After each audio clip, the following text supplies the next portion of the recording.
Morrison Scotch Whisky Distillers is a family-owned independent bottling and distilling business, with a legacy that spans 5 generations' experience in the whisky industry. We're based in Aberargie, just outside of the city of Perth, Scotland, at the edge of the Lowlands Whisky region on our 300-acre barley farm. In 2017, we began distilling Aberargie single malt whisky, but for the first release we'll have to wait a wee bit longer. In the meantime, our experience and years of commitment to the industry gives us access to a variety of exceptional casks from Scottish distilleries, allowing us to create our diverse whisky portfolio. Each cask released from our Carnmore range is selected for its unique flavour profile and liquid quality.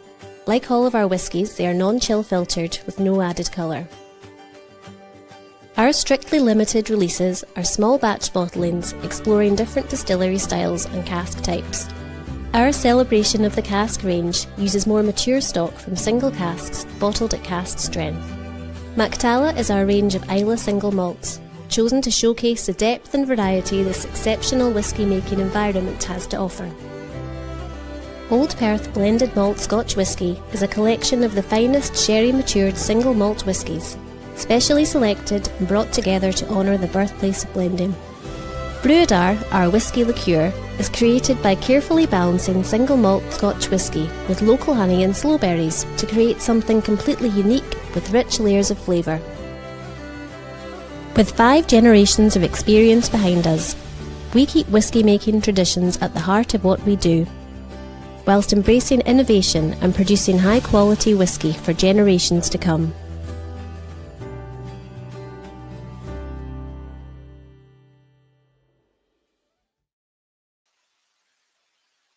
Good evening, everybody. Hope you enjoyed that little review of Morrison's. We had a great tasting last week. Very good feedback. But just to give you dates for the diary, again, in May, we're doing a Ian MacLeod tasting. First time we've done a tasting with chocolate. That'll be very interesting. So we'll do that online and obviously live. So look forward to that in May. In June, we've penciled in Bladnoch. This is totally different again. This is with cheese. 5 whiskies with 5 cheeses. That's provisional at the moment.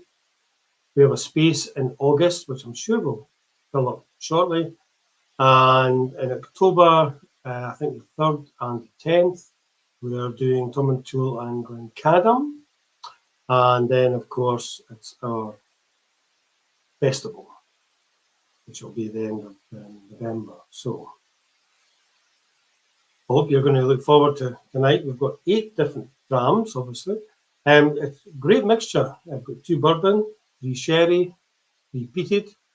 And so it's nice to have a broad spectrum. So some you may like, some you may not. But they all went pretty done well last week. Our guest speaker tonight is Thomas.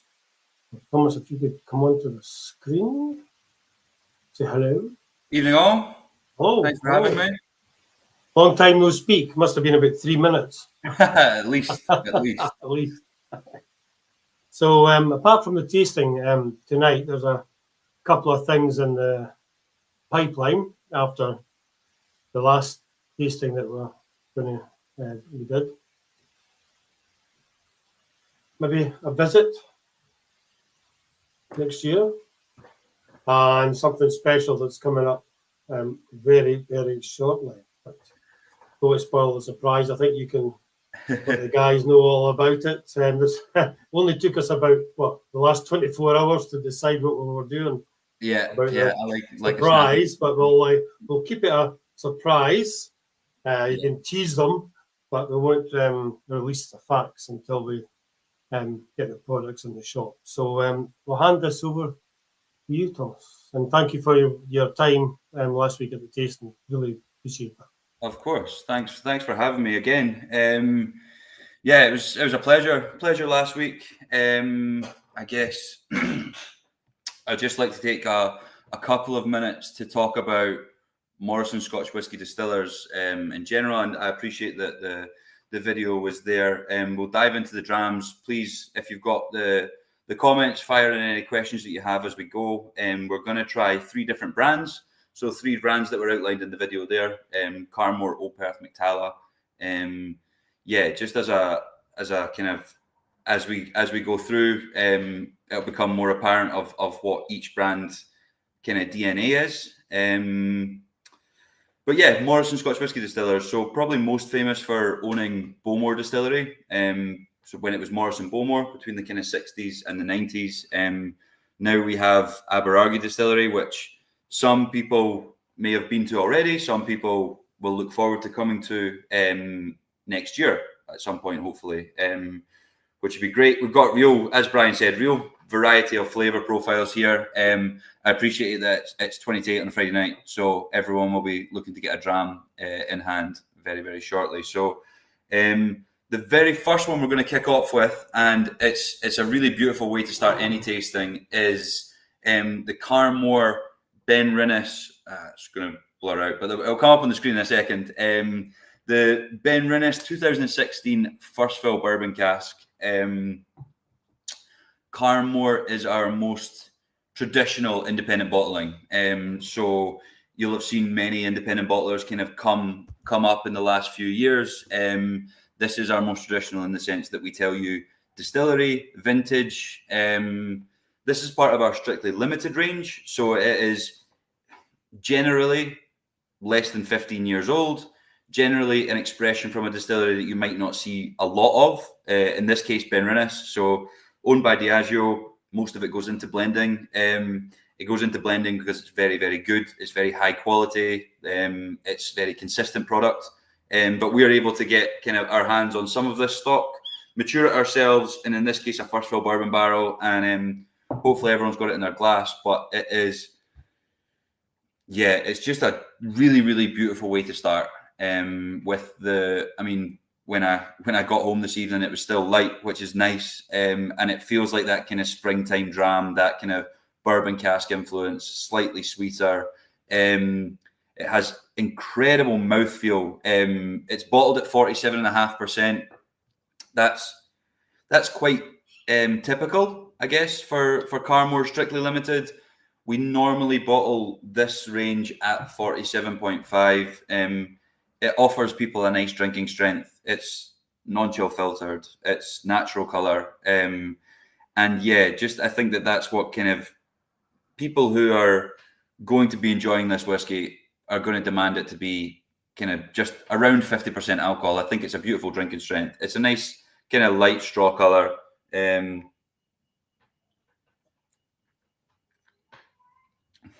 Yeah, really, really fresh, really kind of citrus forward. Has that like big hit of vanilla from the bourbon barrel. Ben Rinnes is quite a heavy spirit when it comes off the still, and you can feel that kind of in the mouth feel. It's really quite thick, quite heavy, but then with a really fresh first fill bourbon cask, it is yeah, it just works. And certainly last week, and certainly in general as I've poured this, so these came out about 2 weeks ago, a week and a half ago. This one we've done 879 bottles total worldwide. We did 90 bottles of this in the UK.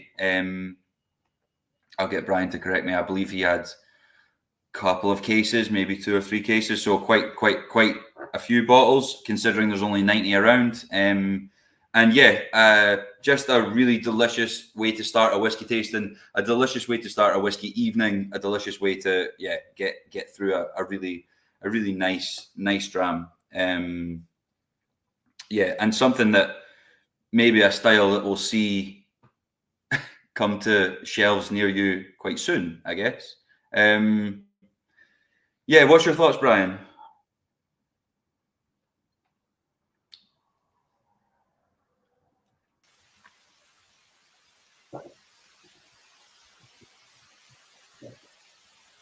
No. Can you see? Yeah, you're there. Yeah.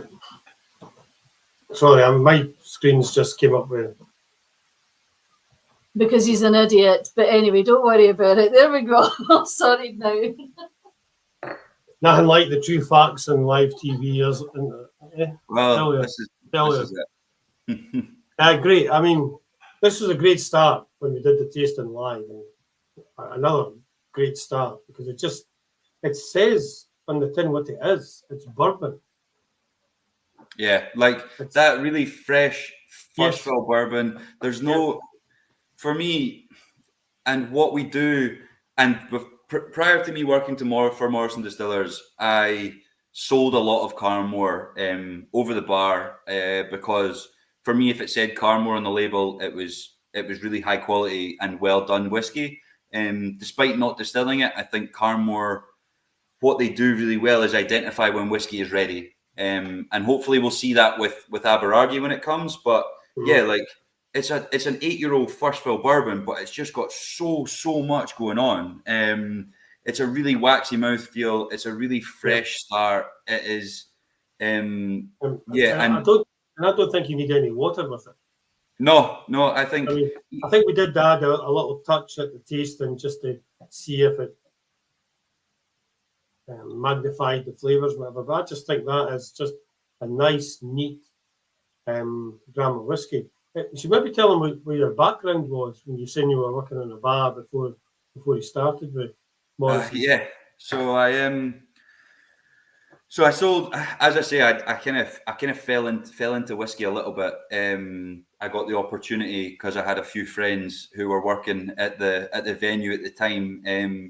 I had a kind of interview where it was just like, oh well, hopefully he's a nice guy and can take stuff on board. So I managed to get a job as an enthusiastic amateur at the Balmoral Hotel.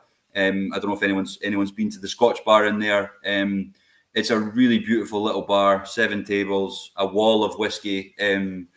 Not dissimilar to the shop background behind you, sort of 400 or 500 grams, and just kind of start at A and work your way down in terms of learning things and in terms of an appreciation for whiskey. And that's also why I love Carmore, is because it's so varied. It's got such variety in it. I'm a whiskey fan as well as a kind of brand person now. So I love chatting about all things whiskey. And to be able to kind of showcase this sort of variety of liquid is great. And you know, younger spirit done well. I think that we're all kind of moving past older is better or whatever it is. It's just people are people seem to be more receptive to just trying whiskey and saying, that's great, that's what I like. I mean, the comments in the side are going well already. And remind me, Brian, what does this retail for with yourself? Because that is, I think that this is another remarkable thing. We should have sent you a copy of it. £47.35 is the normal price, and it's basically 10% off, £42.50. Yeah, I mean, for £42.50, 90 bottles in the UK, 800 odd bottles. So the number on the label is not always what's available, you know, in one particular market. We export all over Europe and a little bit into international markets as well. So it's cool to say that this will go quick and it'll be kind of as we go. And that's what I like about Carmore, independent bottlers in general, where you're like, people still come up to me and say, I loved that Aberlour that you did in rum casks, and or the Glenkeith in PX or whatever it is. And it's just like these moments where people remember drams and specific Carmores, and once they're gone, which it's a one-off, isn't it? Yeah, which is a really fun thing to say. You liked it, you know, that's it, it's done. I think that's what whiskey's all about, really. I admire core products, and we'll get to them from a process point of view. From a dramming point of view, I think it's really, really fun to just try out these one-off expressions and have them come and go, as it were. I think I said at the beginning, it's a good breakfast dram, as we were talking about the live taste, tongue in cheek, just easy, light. And comments about apples. I mean, here's the thing: it's fresh, it's crisp, it's easy. There's vanilla. Yeah. There's nothing to hide from it. It's there in the glass. Yeah, I think, and especially since we've seen probably a lot of cask experimentation, that seems to have been quite almost trendy, I guess, and fascinating in terms of what different spirits can get out of different woods. But Benrinnes is one that I would generally associate with sherry wood if I ever see it.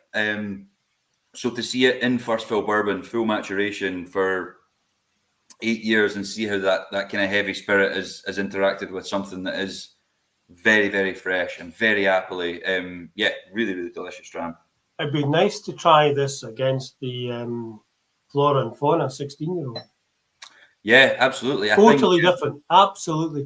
Two different beasts altogether. Yeah. I think the Flora and Fauna might be at 43% as well. And sherry cask. Yeah.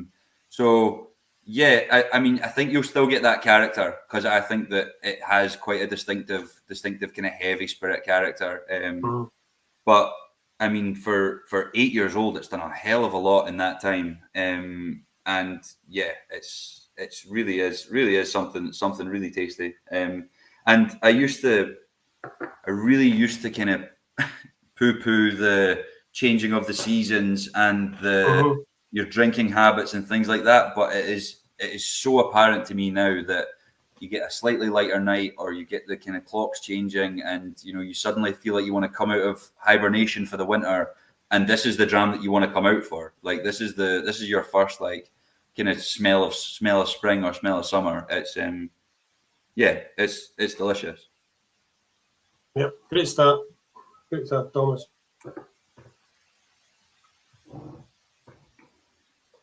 Lovely jubbly, as somebody on television used to say.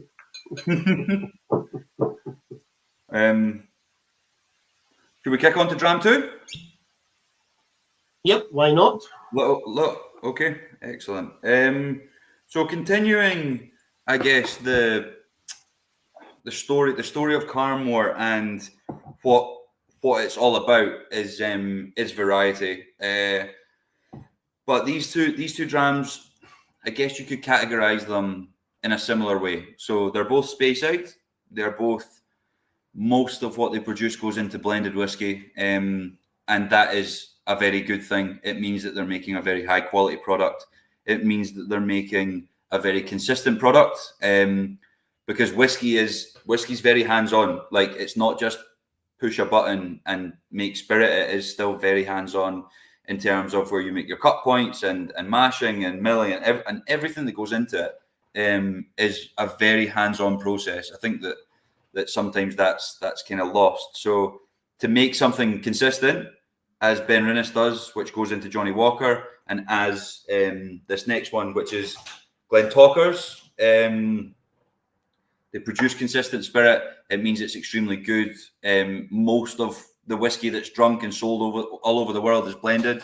Single malt makes up a small percentage of what's drunk and what's sold. But we're fortunate to have here 2014 Glentalkers.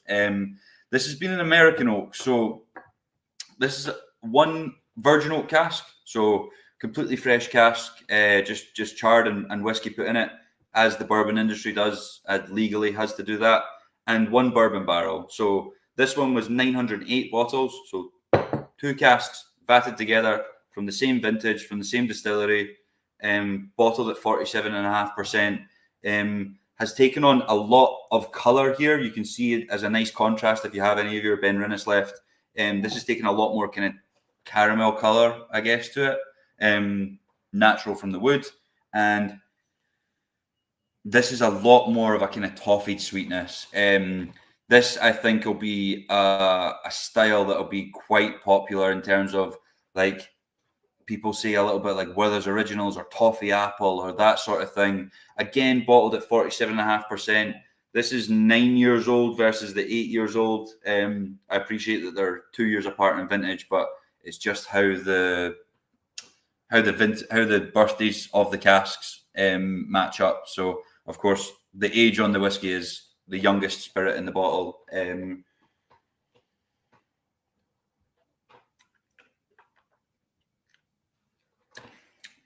Yeah, it still has those apple notes, that you get from that Benrinnes, but for me, has a little bit more toffee sweetness, has a little bit more caramel sweetness, potentially some shortbread in there, a bit of butteriness to it.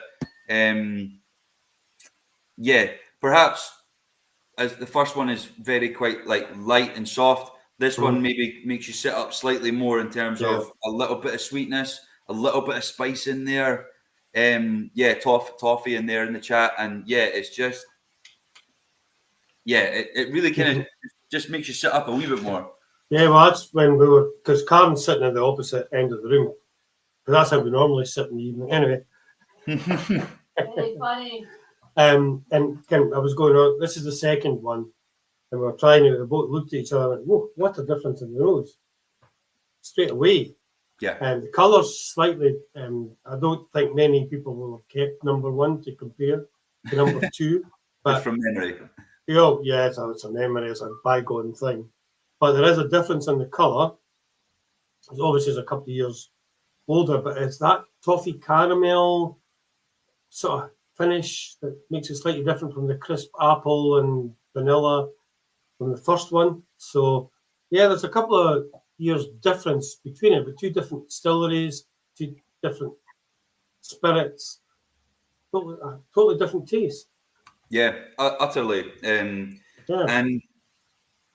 that, so we'll get to this potentially slightly later on, but virgin oak as a vessel, as an oak type, tends to impart a lot of flavour very, very quickly into any spirit it's in. That's why you don't see loads of bourbons that are aged, Scotch, you can see 50, 60, 70-year-old Scotch, or quite regularly, even 12, 15, 18 years old. You don't see a lot of that in bourbon, and with them using exclusively virgin oak, it imparts a lot of flavour very, very quickly. And that's what's the dominant feature in here. And I do think that the bourbon settles it down slightly, but it's still big. It still had a lot of influence.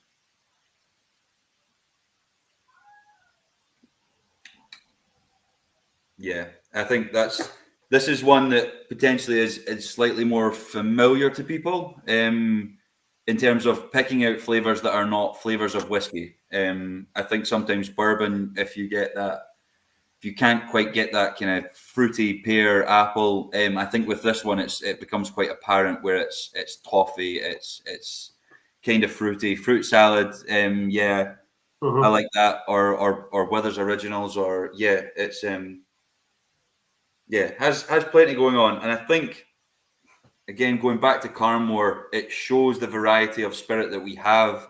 It shows the variety of spirit that we're able to do, and bottle things when they're ready, and when they're at a really nice kind of drinking age and drinking strength, and also at a fabulous competitive price point. Our normal shelf price for this one would be £60.95, and we've got it on at £54.95, so there's £6 off. Yeah, I mean, for under 55 quid. And it's 10, 11 years old. 9 years old. Nine, sorry. But no, and again, it's a distillery that you don't see a lot of. Glentalkers is a little bit one of those that people there's a bit of a following for. Glenburgie's similar in terms of when people see it, they like to seek it out. It's quite a soft style. It works in a lot of different wood types, and again, that's why it's blended whiskey is made with it, because it really does stand up well to a variety of wood types, a variety of ages, expressions, and all the rest of it. And I do think that 47.5% just allows you to have whiskey in a glass, which is great. And sometimes that's all you want, is just to have a dram and it be as you would like it on the day. And sometimes you can get a little bit of experimentation with it as well.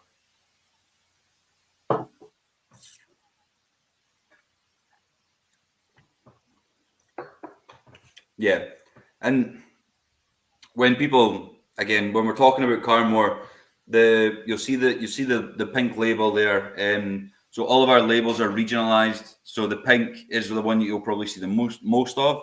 That's Speyside based. So that most distilleries in Speyside, most of the labels are pink.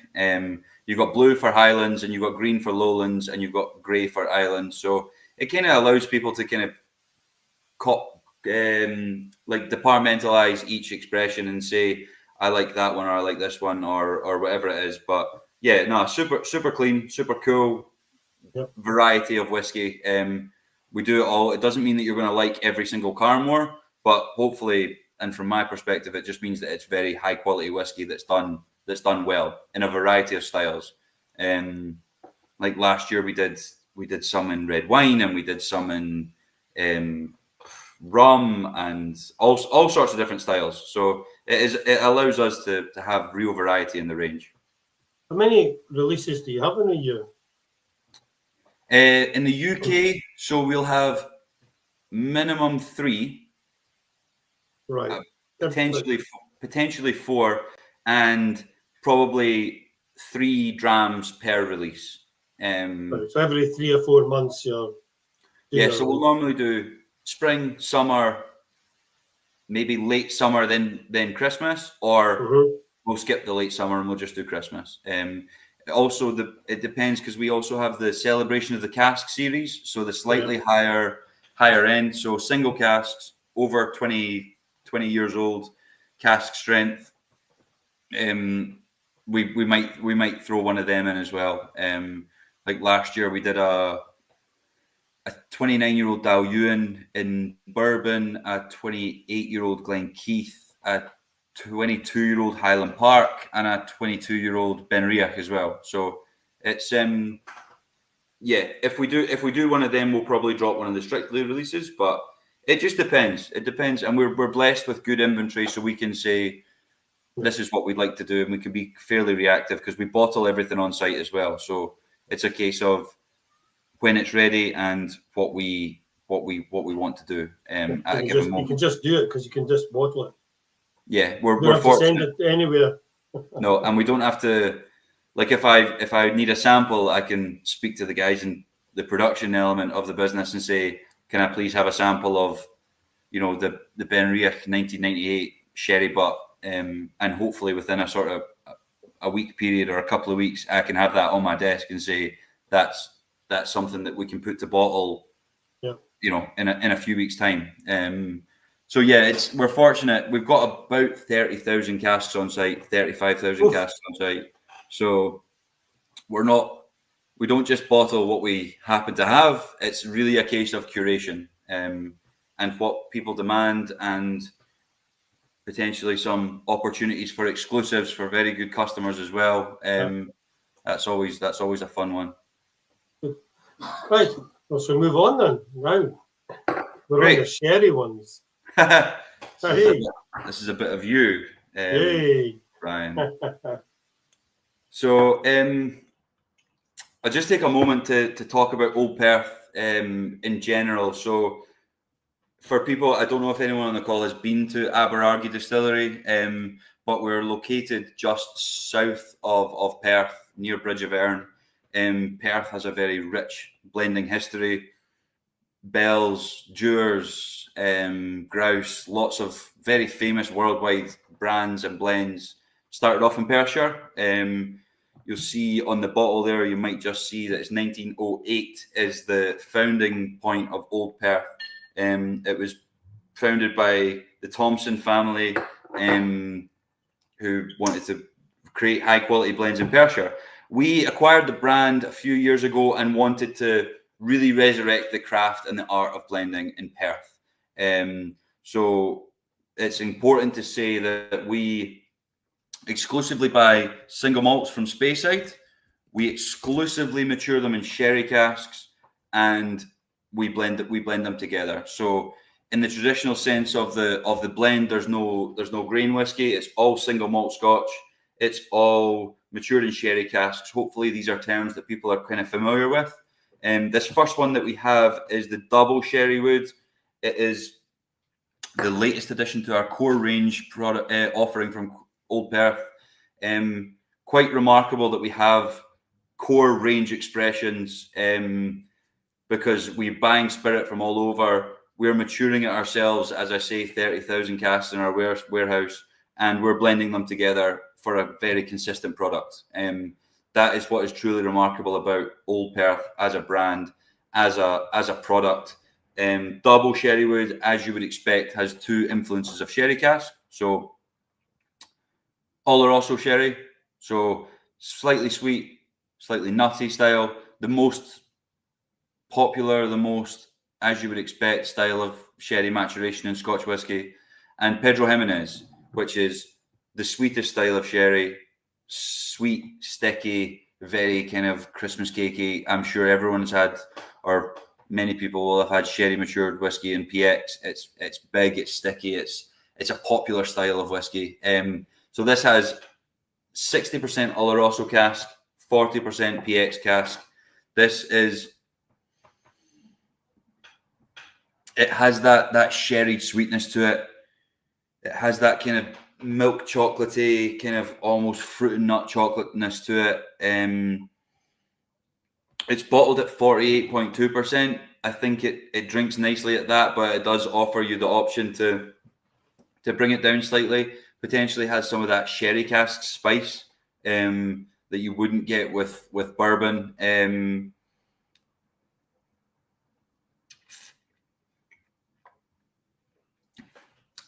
Yeah, has that slight spice to it. Also has that sweetness. Yeah, there's someone coming in with the sweetness. That's from the PX sherry. And yeah, for me, it's for Old Perth and for blended whiskey and blended malt whiskey in general. It's about matching up spirit type and wood type, and I think that this does that absolutely superbly. You can taste that it's familiar in style if you like something from Speyside. If you like something that is sherry matured exclusively, this is absolutely going to hit the bill. It's our latest addition to the core range, so this is a core product that will be on shelf all the time. Of course, we bottle it in batches because that's the nature of bottling and blending, but we don't communicate that. So it's really, really cool to be able to say that this is a consistent product that we are always producing, always blending, always kind of fine-tuning. A lot of people will ask about age statement on things like this, and the reason that we don't put an age statement on something like this is that it gives us the flexibility to say the next batch that we bottle might need a little bit of older stock or a little bit of younger stock or a little bit of this or a little bit of that. So age becomes completely irrelevant. It's when the product is correct and when the product is as it was previously or as it will be going forward. Every time that we bottle an expression of Old Perth core range, we will marry together, however many casks. We will actually marry double what we need, and we'll bottle half of that, and the other half will go back into refill sherry casks. So it'll be really easy for us to say that this goes into an IBC or goes into plastic and just sits there, and that's the recipe for the next one.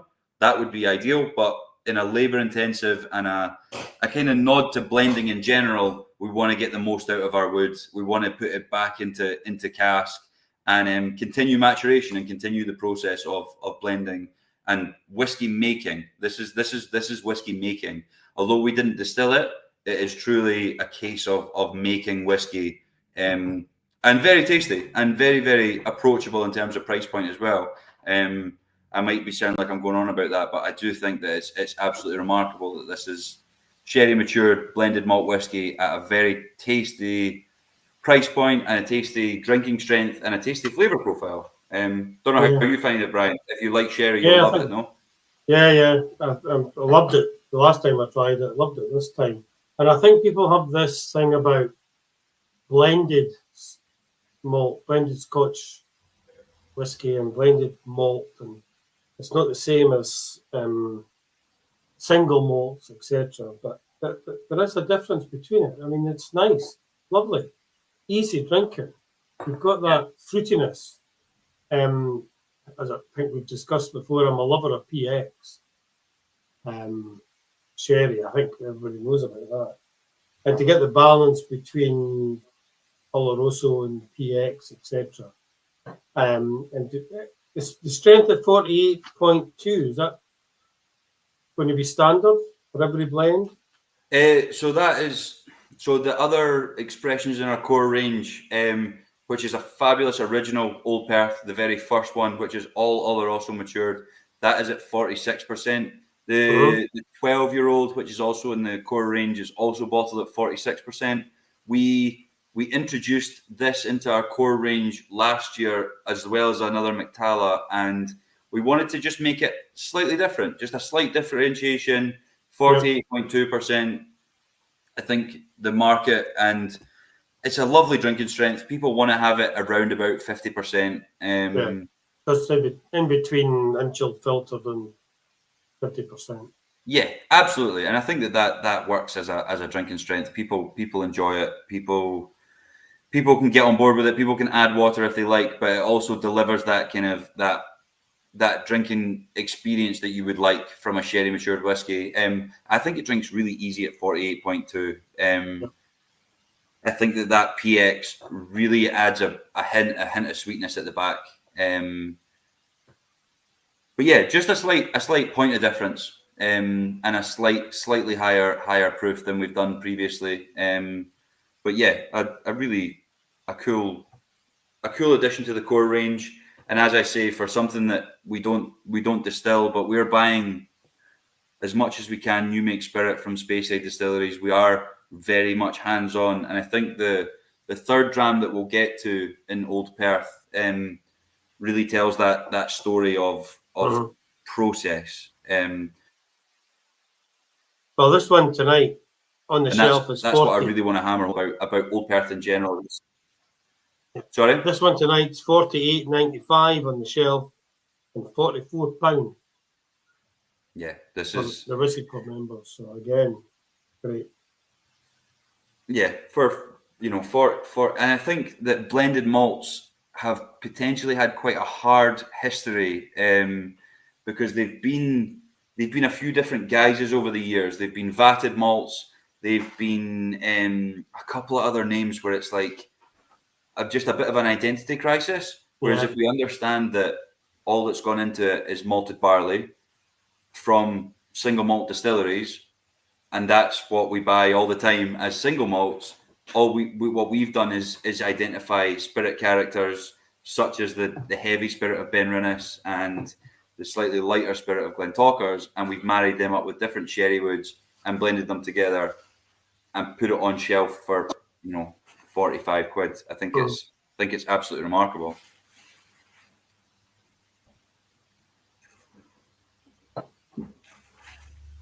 Yeah, we launched this last year at London Whisky Show, and it's been a hit ever since, to be honest.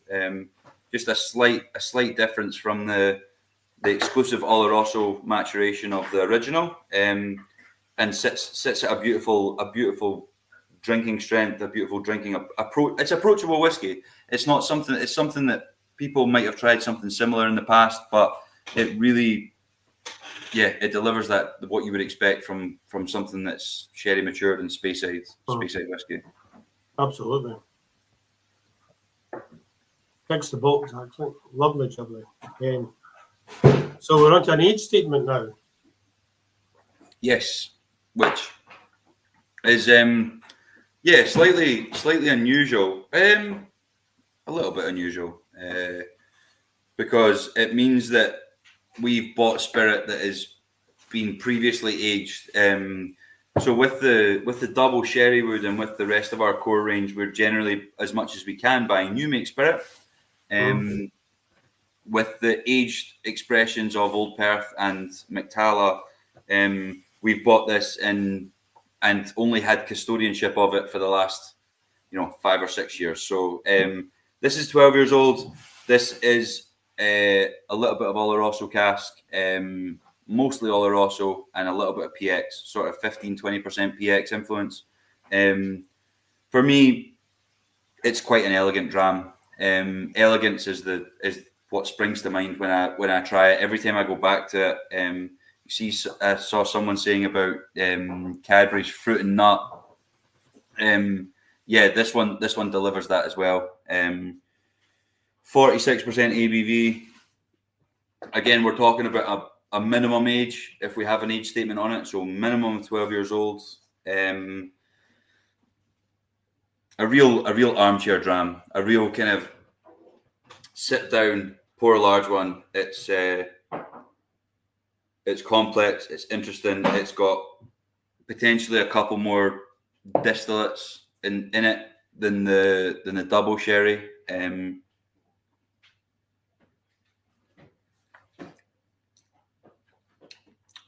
And almost the reverse of the Glentalkers and the Benrinnes, where I think the double sherry kind of gets your attention and makes you sit up a little bit with that spicy character and that hint of sweetness at the end. The 12-year-old just kind of settles you down and relaxes. Yeah, minimum 12 years old, mostly Oloroso. A lot of refill Oloroso in here as well, which allows it just to.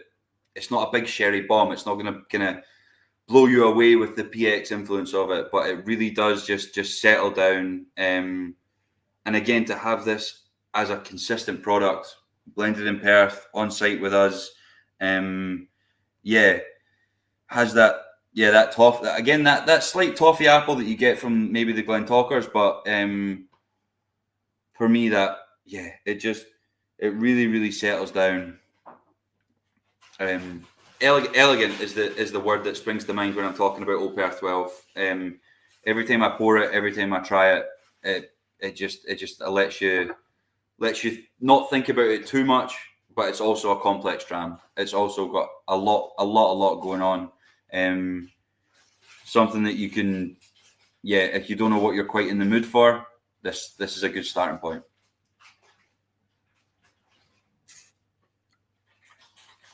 I don't know how you think it compares to the double sherry, Brian. Similar sherry cask makeup, but different age statements, different percentages as well. Yeah, there's a bit more body to it. Yeah, a bit more longer aftertaste, lingering, sort of. A bit more of that. Yeah, I think maybe from a mouthfeel point of view as well, like. It just lasts that little bit longer. I think that the PX influence of the double sherry is very apparent. Certainly on the finish. I think that this one it's potentially a little bit more integrated. A bit more subtle. Yeah, a bit more subtle, a bit more integrated, and 46%. Wouldn't believe it was 46%.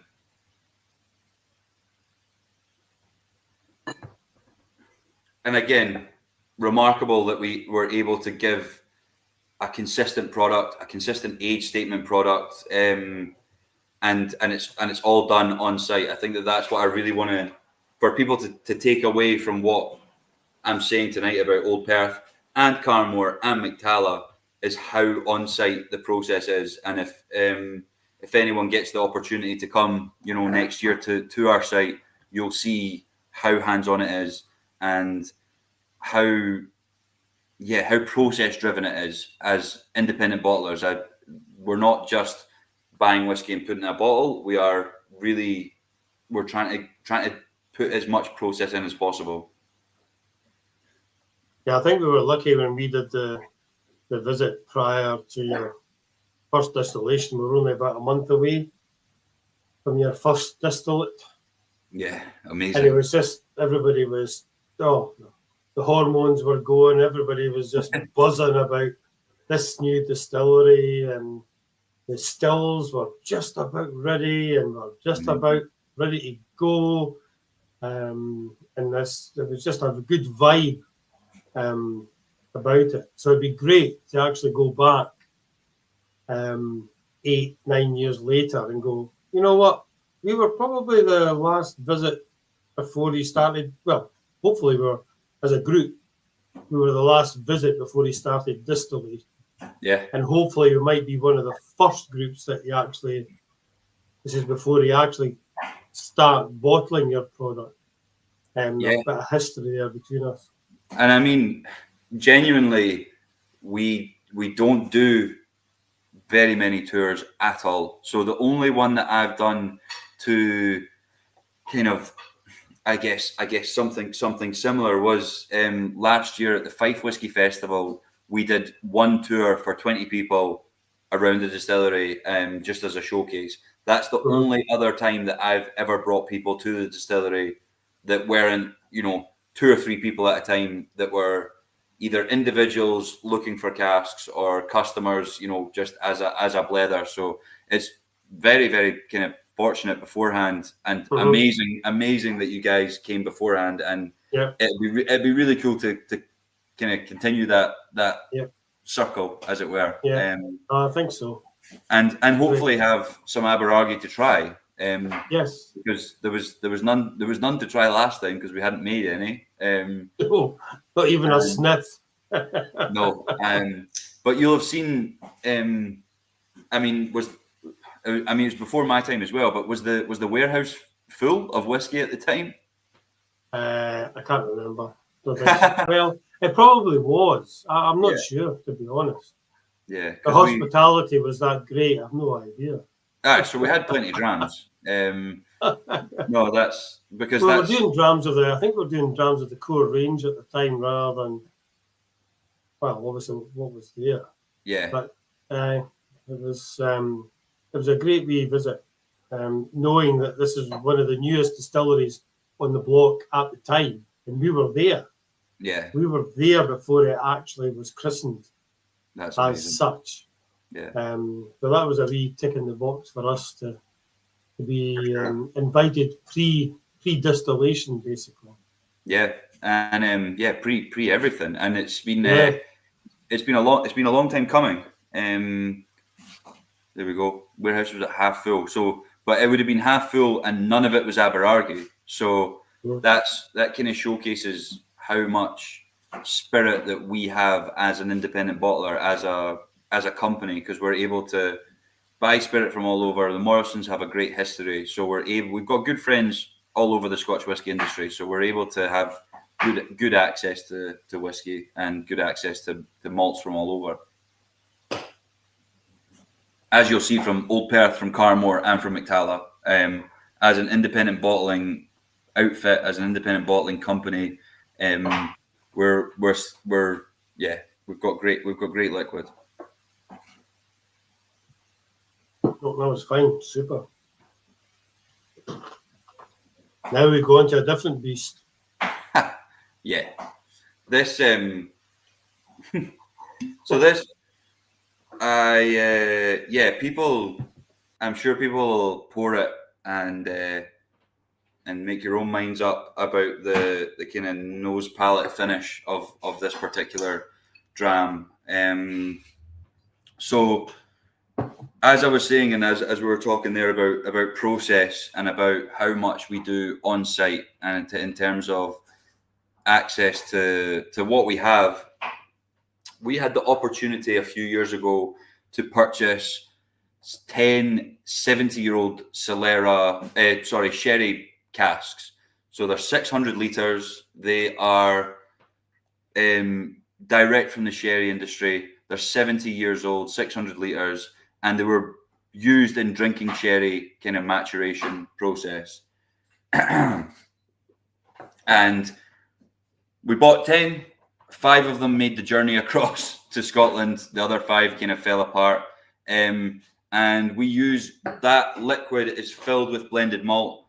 We use a tiny percentage of the Solera system in our non-age statement core range. So the original, the double sherry wood, and the cask strength, we used a tiny percentage of that. We had the opportunity last year, tail end of last year, to bottle it straight from those casks. So we have 5 casks on site. This is a kind of a bit of each of those put together. It's not a dram that everyone is going to love. I promise you that not everyone is going to love it. It is extremely sulfurous. It is not. It's not it's very unapologetic. Whereas the double sherry wood and the 12-year-old are soft and obviously very well integrated and very well thought out. This is a lot less of that. Quite deliberately, it's 57.6% ABV. It is dry. It is intense. It is, something that from a flavor profile point of view, not everyone is going to love, and that's absolutely okay. From a storytelling and from a process point of view, and it's a one-off. We only did about 400 or 500 bottles of this. I kept a couple of cases back for tasting stock because the Solera, some people love it. Some people absolutely love it. People who are into their very, very intensely, almost overly sherried whiskies adore it. Some people don't like it at all. But from a storytelling point of view and from a genuinely authentic sherry cask maturation process point of view, it's quite remarkable. I'm sure. I think I said at the tasting last week, I got to about there on my bottle before I decided whether I liked it or not. So I must have quite liked it. It's cool. It's intense. It's all that kind of old school sherry. Like lots of leather, lots of dried tobacco, lots of interesting, intense. Takes water quite nicely if you want to add a little bit. I actually think it drinks quite easily at its strength, but it's a very, very intense dram. This could almost be, if you don't like peated whiskey, this could almost be your last dram of the night or your finisher, or if you've got whiskey pals over and they're saying, what have you got that's interesting? This is it. Well, I think that the fact this is the last of the sherry ones, and it's the highest alcohol one. I mean, you're talking about almost 100%. In old money, 100 proof. And Karen's comment is she loves the nose, she doesn't like sherry whiskies. She likes this one. Okay. Yep. It's almost so sherried. Yeah, don't worry, I've got the money off her already, so that's one bottle we've sold. Oh, perfect, ideal. I've got. And I think honestly, people who won't like this will like Old Perth. Sorry, 1 second, my laptop is not plugged in as I thought it was. 1 second, Brian. Sorry. Yeah, it's good.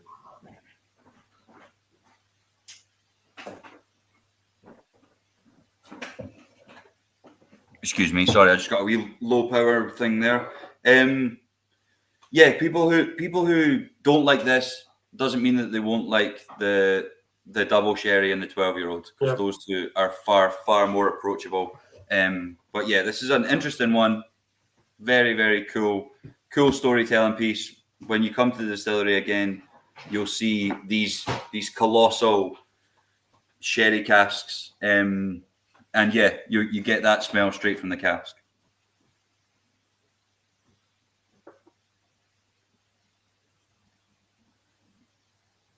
Right nose to it. I mean, it has got a. Yeah, I could.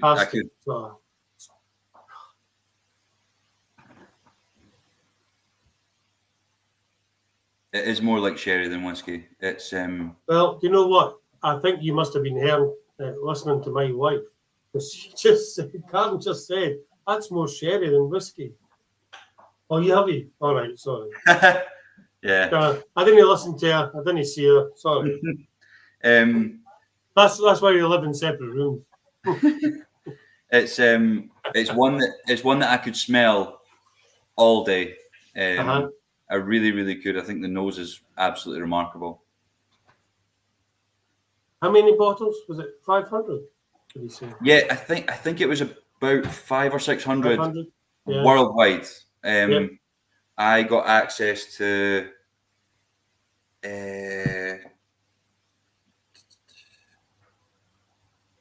about 150 in the UK. Really? Yeah, not a lot at all. Not a lot at all. No. Get it whilst you can. Oops, get it whilst you can. Might need a wee touch of water. Yeah, touch of water will make a difference. We'll soften it out for sure. Mm-hmm.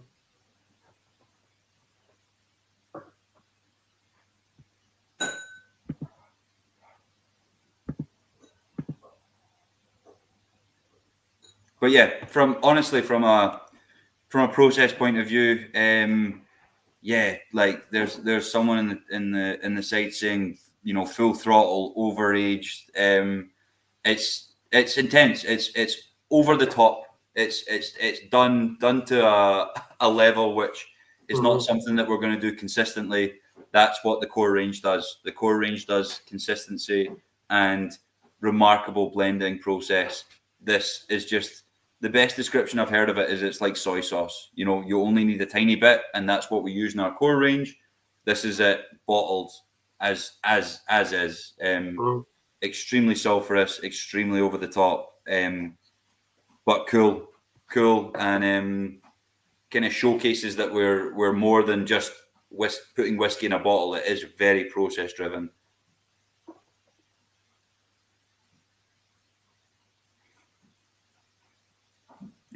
Someone asking how many bottles left. I don't have any left. I'm not sure how much Brian and the guys have left. It's a need to know thing.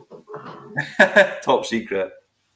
If they order it online, if they order it online, they'll get it. If they come into the shop, they'll get it. The discount price. I'm assuming. Sorry, I'm talking to my wife here at the moment, Mrs. Gibson. If they order it online, they get it at the special price. Yep. Yep. What you have the price point on this there, Brian? Yeah.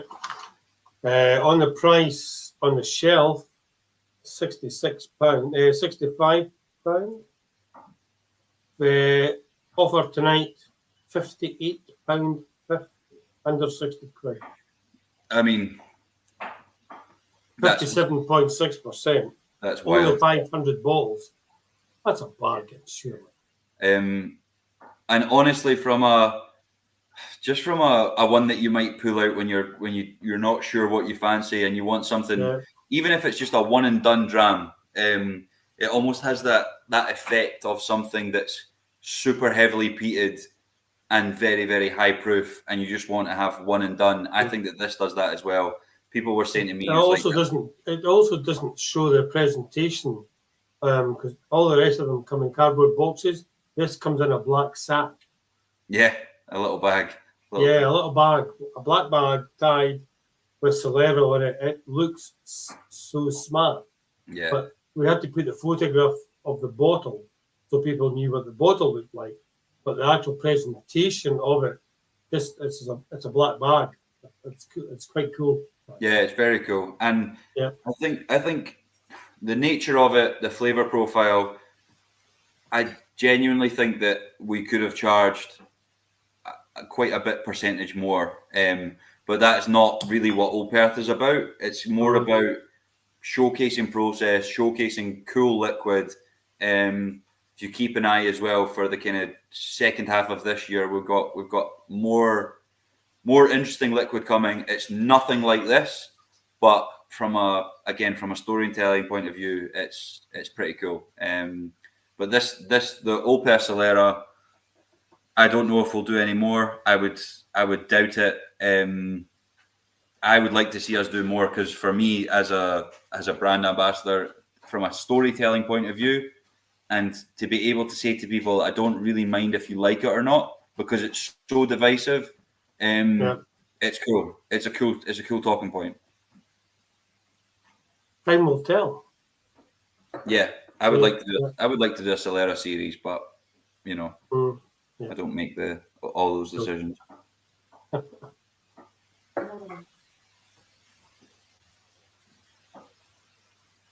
So we go from sherry to the peat. Yeah, ready to move on to some smoke. Yeah, a different beast altogether. Yeah, absolutely. This is what's great about this tasting. Bourbon, sherry. lightly peat. You're ticking everybody's box. Yeah, Not hopefully. all of them, but you're picking somebody's boxes. Yeah. So yeah, we'll move on. We'll move on to McTalla. Hopefully people have the opportunity to maybe rinse. It's worth rinsing your glass. I know that we're moving on to smoke, but that Solera is pretty intense. And maybe have a wee drink of water. But that gives me the opportunity to talk about McTalla, our final brand that we move on to. We are Morrison Scotch Whisky Distillers. We are probably most famous, as I mentioned at the beginning, for owning Bowmore Distillery between the 1960s and the 1990s. Bowmore, oldest distillery on Islay, one of the most iconic. I guess they're all quite iconic when it comes to Islay. So that's our connection to the island of Islay. We no longer own a distillery there. We are fortunate in the sense that we are no longer tied to one particular style. When you own a distillery on Islay, that comes with an expectation that when you put that liquid in a bottle, it tastes a certain way.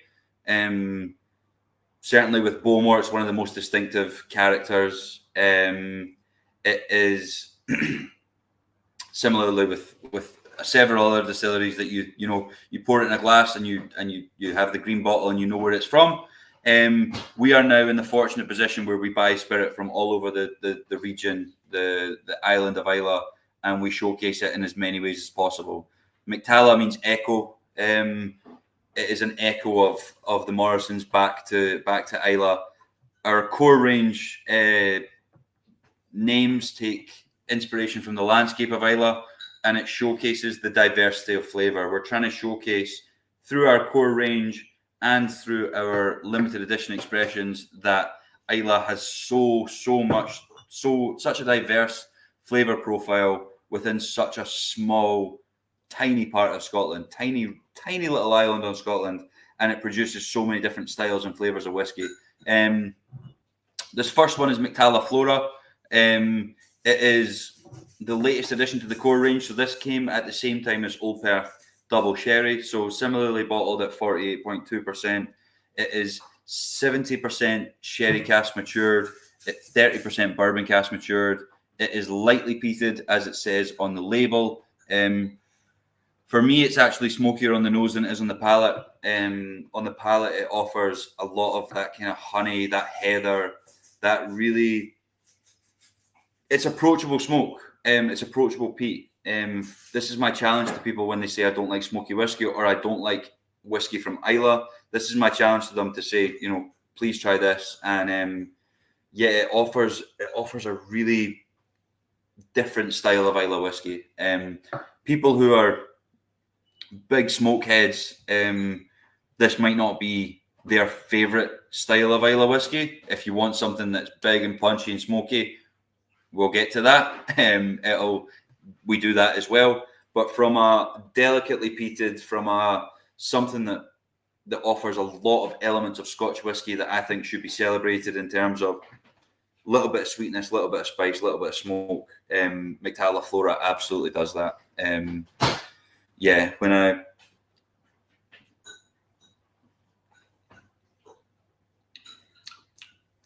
probably not a style of Islay whiskey that you see a lot of in terms of lightly peated. The ultimate test, does Brian like it? I'm sure he will.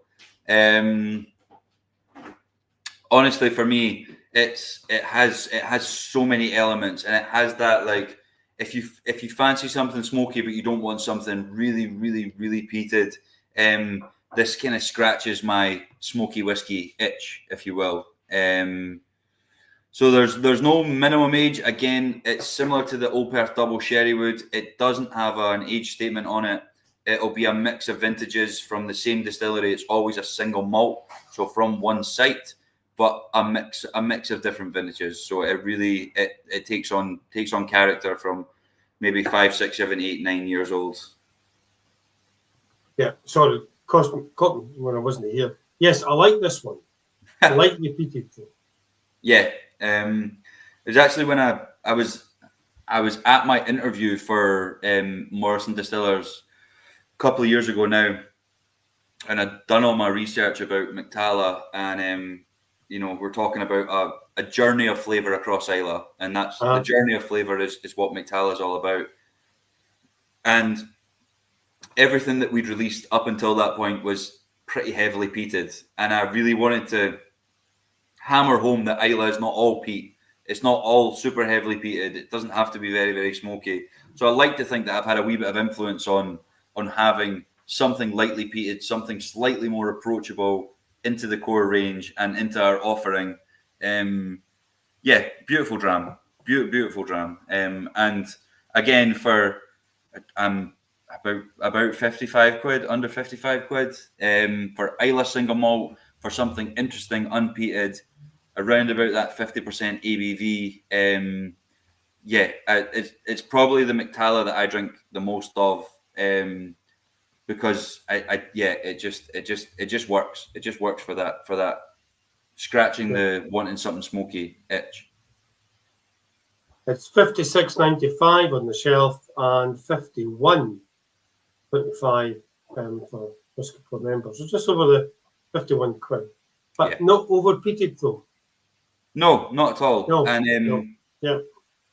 And the thing is, if you've got, if people are wanting something super heavily peated, Mactala does that as well.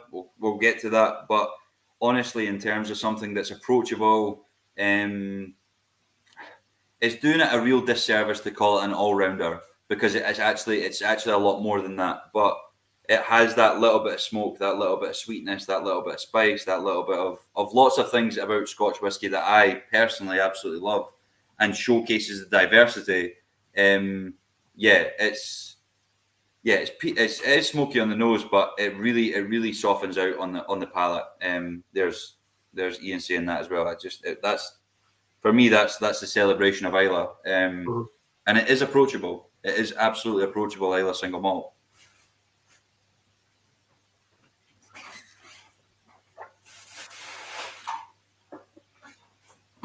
And we're fortunate as Morrison Distillers, and if you're ever lucky enough to get to Bowmore Distillery, we still have Morrison name above one of the washbacks in there.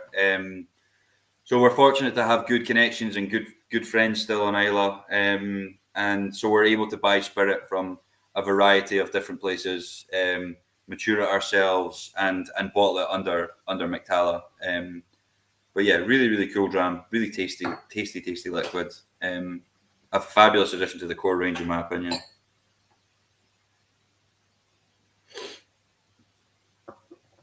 Hopefully something that, Brian, you're saying that you're not crazy about smoky whiskey. No, this is something no. that is approachable. Yep.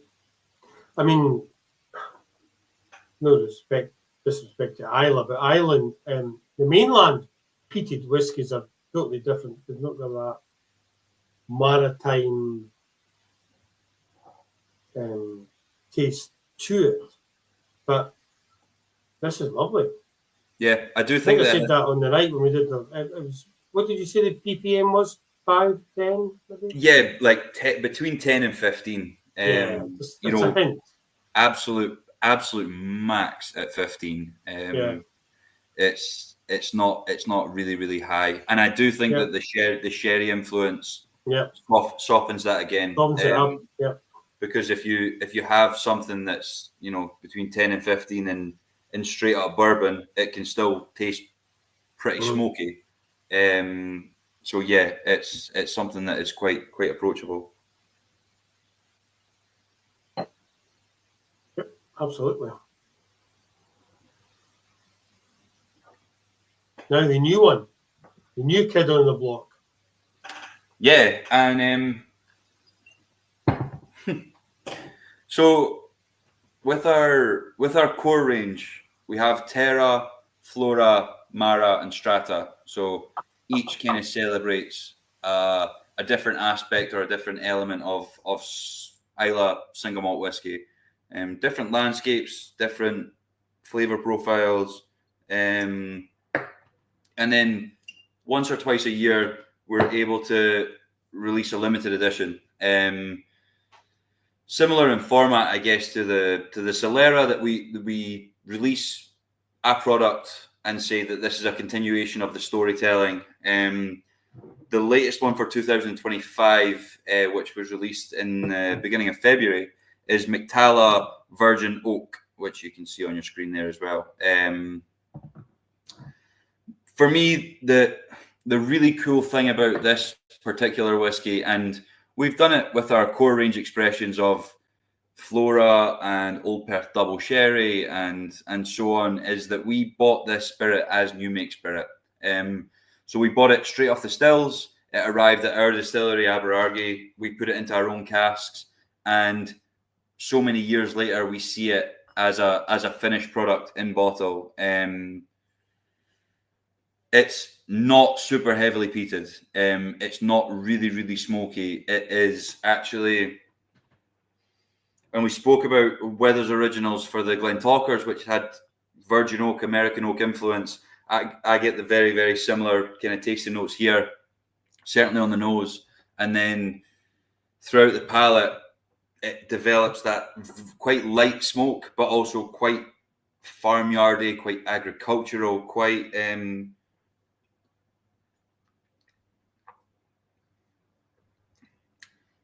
has a sweetness to it, but it's not overpoweringly sweet. The smoke is really well integrated. It's at 53.8% ABV, which I think it drinks quite easily at. But if you want to add a little bit of water, probably dial up that smoke a little bit, and probably make it slightly more smoky, slightly more intense. It might take that edge off it slightly. You don't see a lot of Islay single malt in Virgin Oak that I've seen. Certainly as a one-off, as a kind of a Virgin Oak expression. Certainly not peated. I've not seen that much. But yeah, fascinating whiskey. Fascinating that Islay single malt. This is what Mactala does so well, is to showcase Islay in so many different varieties. The Mactala Flora and the Mactala Virgin Oak are so very different. That's the whole point. We're exploring, we're having a journey of flavour across Islay. We're showcasing it in so many different ways.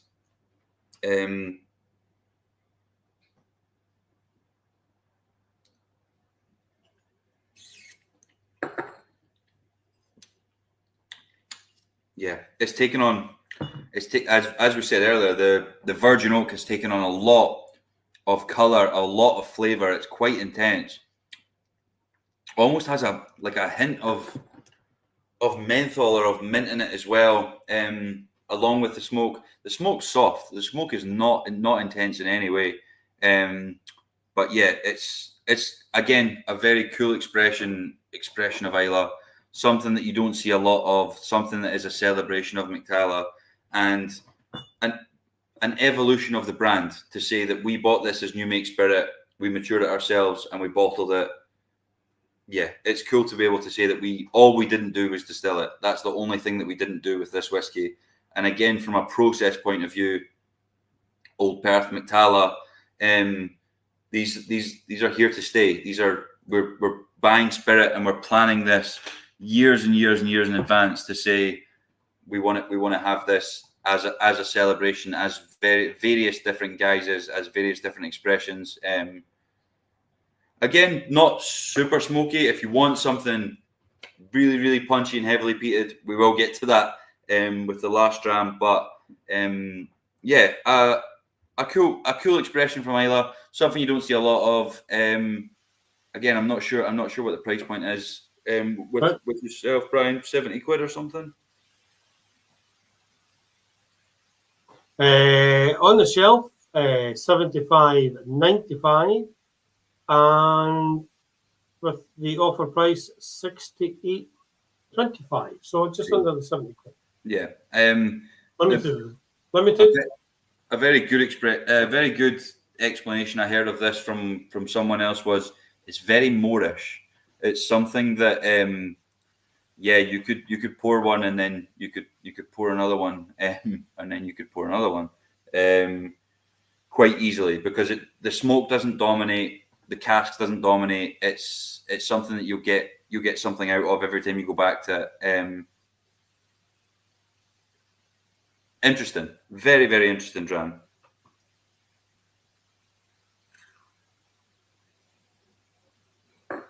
On the nose, I get those little strawberry and cream boiled sweets, quite an artificial sweetness almost, and then through the palate, the Withers Originals carries through, a little bit of smoke, a little bit of farmyardy, agricultural in an inoffensive way.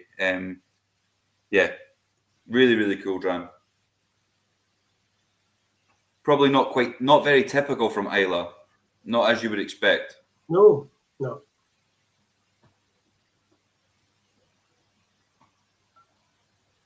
How many bottles have you done? So that was about 4,000 worldwide, and about 400 in the UK. Maximum, right. Maximum Okay. 400 in the UK. Yeah, it is a nice kind of springtime peated dram, and so different to the Flora. I don't know if anyone can go back and go back and forth. Remarkably different, and that again is what Mactala does well. It showcases Islay in so many different ways as a whiskey producing region. It's not just smoke forward. It's not all about smoke. It's about spirit and wood matching up. Yeah, really, really cool. And bottled at a great percentage, 53, almost 54%. Yeah, I think it's delicious. I think it's presented beautifully. I think it's a style that you don't see a lot of. Yeah, really fruity character, and then a big hit of sweetness from the virgin oak. Yeah, if you add a touch of water to it, it opens up. Yeah, and that's what so we generally bottle our limited editions at, I guess you could call it batch strength. So not quite cask strength, not quite 58, 59, 60, but just dial it down a little bit to between 53 and 55. This one's 53.8, and I think it makes it that little bit more approachable, and also is a bit more thought out in terms of it's not just this is how it came out the cask, here you are, and not particularly from a volume or for a money making point of view. It is actually just thought out. It drinks nicely at strength. It allows you to add water if you like. But yeah, I'm a huge fan of this.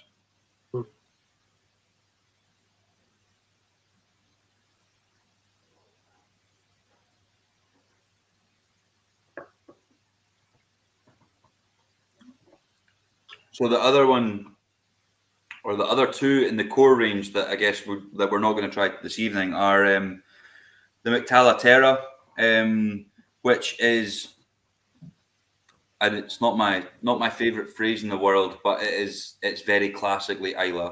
So it's bourbon cask matured. It's fairly heavily peated. It's if we're going to talk about a journey of flavour across Islay, it's something that absolutely has to be in our core range, because it's almost the starting point. It's almost like you step off the boat onto Islay and that's what you have, and that's really that's the starting point of Islay. Then we have the Flora, lightly peated, so again that kind of exploration element to it. And the other one that we have is the Mactala Strata, so 15 years old. If you get the chance to try that at any point, it's a little bit more elegant. It's like a little bit like Old Perth 12, where it just settles down. Islay single malt of that age, 15 years plus, it really does mellow out a little bit in terms of smoke, in terms of maturation. It just relaxes slightly. It just kind of settles down. It's not as fiery. It's not as aggressive. yeah, so that's the whole journey of flavour across Isla. We have another Faisail release coming in May, which I'm really excited about. It's my second time on Isla, so we'll be able to kind of launch it there end of May. But watch this space, and hopefully we'll have some available through yourselves, Brian. But yeah, it's a celebration of Isla, a celebration of everything Isla across the full range, So I guess that takes us on to the last dram of the evening, and this for everyone who is in attendance and has been wanting something big and bold and heavily peated, and you want something as an Isla single malt brand, as an Isla single malt expression. This will do it. This will do it for you, and it's appropriate that it's the last dram in the tasting. Mactala Mara, you see it on your screen there. It is Mara being the sea, maritime.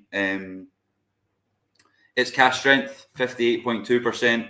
It is extremely citrusy, extremely salty, extremely Isla. This is for me what people who love Isla single malt, who don't need converted at all, this is what they're looking for in a glass. Full bourbon cask maturation. You can see from the color in your glass how pale it is. It's had bourbon cask influence, but it's a lot of refill influence in there as well. 58.2%.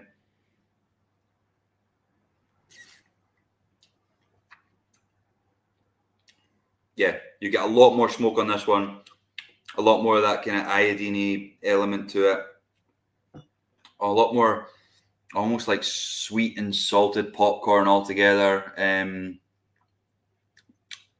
Yeah, it drinks remarkable at 58.2, but if you want to add a little bit of water, it will get slightly smokier, for me anyway, but often also softens out the ABV and the alcohol strength,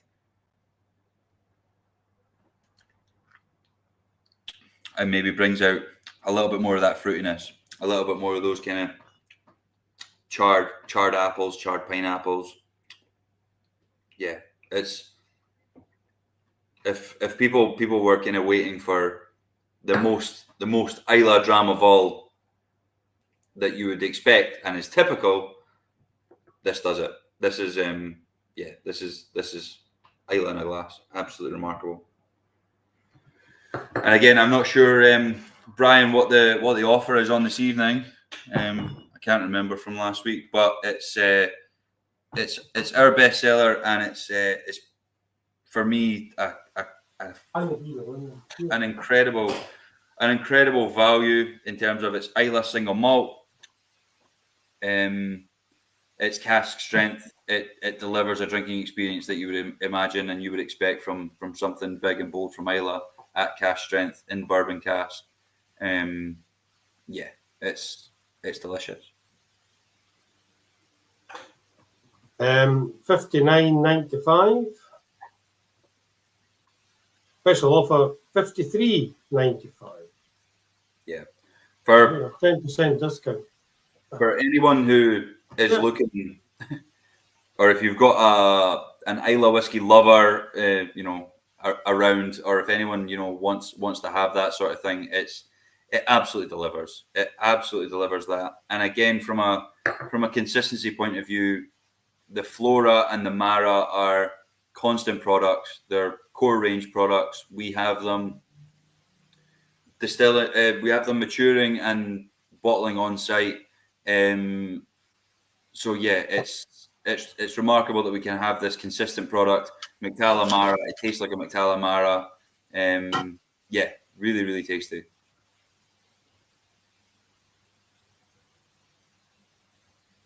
And hopefully showcases enough variety, not just across Isla, but across our entire range, and especially across Isla, because certainly there's a couple of people last week who are saying, you know, I don't like smoky drams, and I think that there might have been a couple of converted with the Mactala or Virgin Oak in particular, and potentially the Flora as well. Just to say that, yeah, it's not all one dimensional. Like, it can do it with the Mactala Mara. It can be powerful, smoky, punchy, salty, iodine, all that stuff, but it can also be a little bit softer than that.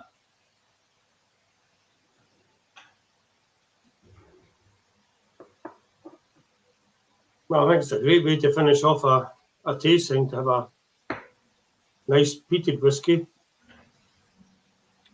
Starting off with bourbon, then sherry. I mean, as I said, you've just ticked the boxes of all the flavours. And how many casks? 30,000 available? Yeah, between 30 and 35, depending on how full the warehouse is. Yeah. Absolutely phenomenal. Yeah. And you can just pick and choose, and you have the diversity to do what you want. Yeah, and from a purchasing point of view, and again, I'll hark on about the process of long-term whiskey maturation, long-term whiskey brands. You can't just make Mactala Mara overnight. It takes a long time to say that that's going to be a consistent product. And the Morrison family, Morrison Scotch Whisky Distillers, you know, I mean, it was eight years ago that you were on site, and we hadn't distilled anything. And a month later, we had distilled something, and we still haven't released anything. Yep, you started distilling. Yep. And I think it's remarkable that in that time we can showcase that we know what we're doing with spirit from all over Scotland, from all over different regions and different styles. And I hope everyone's enjoyed the variety, because that's the celebration of Scotch whisky at the end of the day for me. Absolutely. No, thank you for your time. Of course. But not just for this evening, but for when you visited Dumfries. They do a live tasting. It's very good of you to do that. If you want to join us later on after the raffle, you can hop on and join us for a wee talk afterwards. But thank you on behalf of all the Whisky Club members for your time again. No, of great course. Selection of whiskies. We're just going to do a wee raffle. If Karen could come over. No, thanks for having me, and for the last couple of weeks as well. It's been a pleasure, and I'm delighted that the feedback's been so good. And good luck to the raffle winners. There's a couple of really tasty Old Perths, which we haven't sampled this evening. Okay, you might want to tell them. So we have for the first prize an Old Perth cask strength. Yeah, so we haven't tried that tonight. And then the next three prizes is the Old Perth original. Yeah, I mean, both amazing drams. The we're saying that the cask strength, similar to the Mara, in terms of higher proof whiskey. It's unpeated. It's all Oloroso cask matured. It is. If anyone's familiar or enjoys the Glenfarclas 105 series, quite similar in style to that, like big, punchy, Speyside cask strength, really, really tasty dram. The Old Perth original is at 46%, all Oloroso cask matured, nice and nutty, nice and like, it's a really good comparison with the double sherry, not quite as sweet, but yeah, both delicious drams, both really, really tasty drams. Right. Well, thank you for that. So we'll just do the Tom's half of it here. Yes, okay.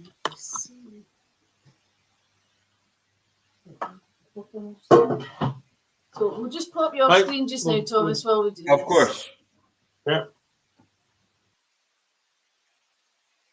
Here we go then, folks. We have 4 prizes. Oh, Nope, This might one. be a minute. There you go, this one falling out. One falling. Have that one. Right, Just have put that it one. on. Right.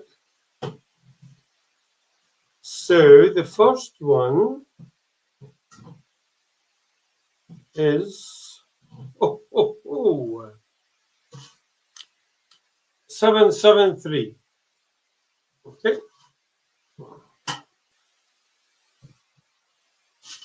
My turn.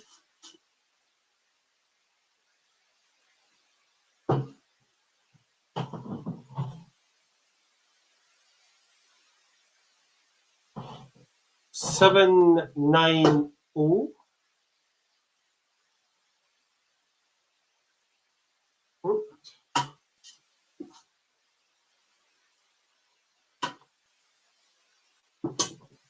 714.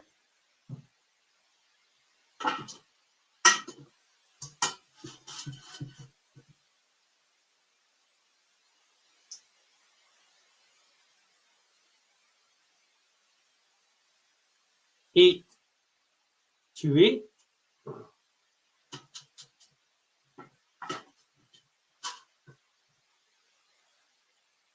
And we're going to do a special one for a surprise is 798. So we've got 5 prizes tonight. The last one, 798, is the prize. So thank you everybody for buying a ticket to do the online tasting. Hope you've enjoyed it. And we will see you for the next tasting in May. Thank you very much. And good night from Karen and I.